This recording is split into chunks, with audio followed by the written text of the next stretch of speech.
So, what is enlightenment? This was an actual question your team told me to ask you.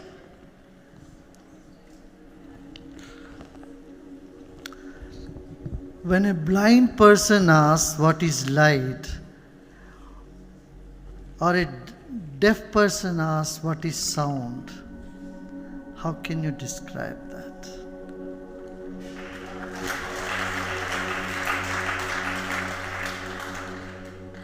So let's go to something else then.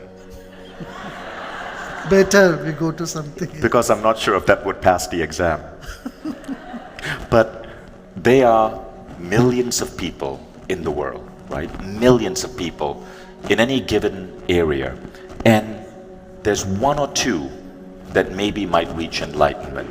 You obviously was someone who had that gift. But what was it that made it different? Were you born with it, or was it a journey you sought to go on? I didn't do anything. I didn't seek for anything. I've been like this from very beginning. What were you like as a baby? As I am now, I feel I am still a baby.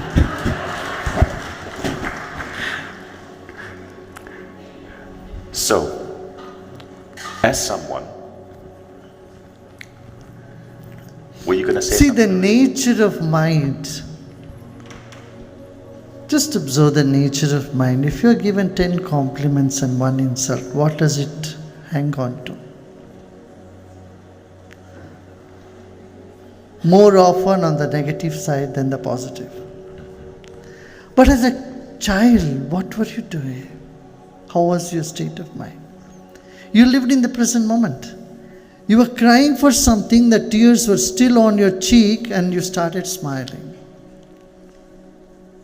As an adult, when you cry, for you to smile back again, it takes some time. But not for a child, because the mind is in the present moment. Number one. Second, there is depth which is unfathomable.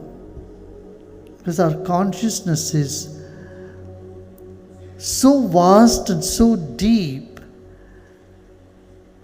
and it is the home of all knowledge.